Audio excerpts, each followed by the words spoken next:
Let's discuss this with Yossi Mekelberg in London. He's an associate fellow at Chatham House and a lecturer at the University of Roehampton. Yossi, it's good to have you on this news hour. Thanks for joining us. Rossi, do you think that after 5 elections in 3.5 years, this is finally going to be the one that breaks the political deadlock in Israel? Not necessarily. And I would be surprised if there would be 6 before we know. It's a real possibility.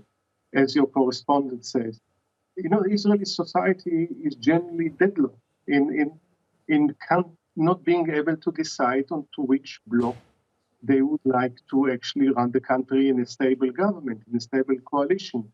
Obviously, the main bottleneck is Benjamin Netanyahu himself. The minute that he leaves politics, actually there can be a stable coalition, but he won't leave politics because he needs to stay there to avert his corruption trial.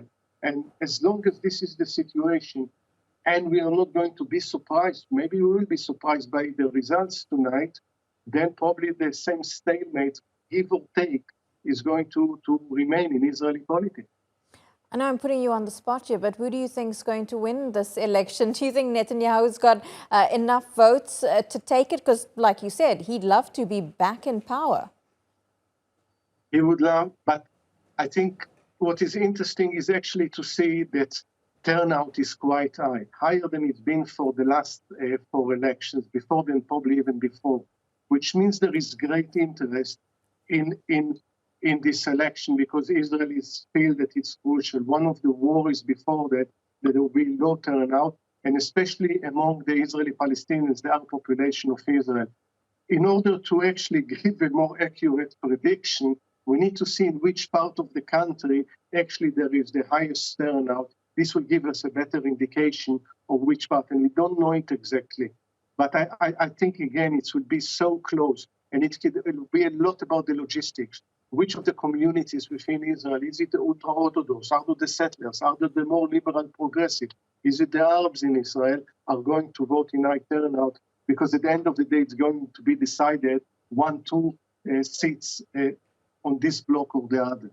Yeah, it does seem like a very evenly split society among voters in Israel. But I think one of the questions a lot of people will be asking, a lot of people in this part of the world is, whoever comes into power, can we expect any sort of policy change, any hope for a better relationship with Palestine, with the Palestinian territories over the last year? In May last year, we had the 11-day war. The last few months, tensions have definitely been ramping up. We've seen these continued raids on cities like Nablus and Jenin. Everybody wanting a better relationship between these two and perhaps even, dare I say, a solution. So I think we can't expect, unfortunately, a drastic change in the relation with Palestinians.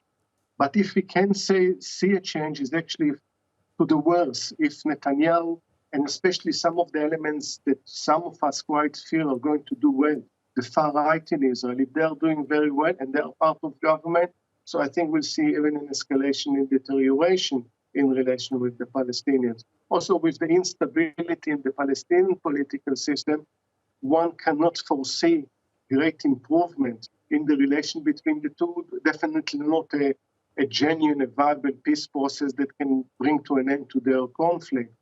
Sadly, in this election and the campaign leading to this election, we didn't see that the Palestinian issue, definitely not in a constructive way, was playing an important part. There is not a grown-up, not a mature debate, and now bringing the conflict to an end and in a peaceful way. It's going to be very interesting results in the coming hours. Yossi Mekelberg, great to get your take on this, speaking to us there from London.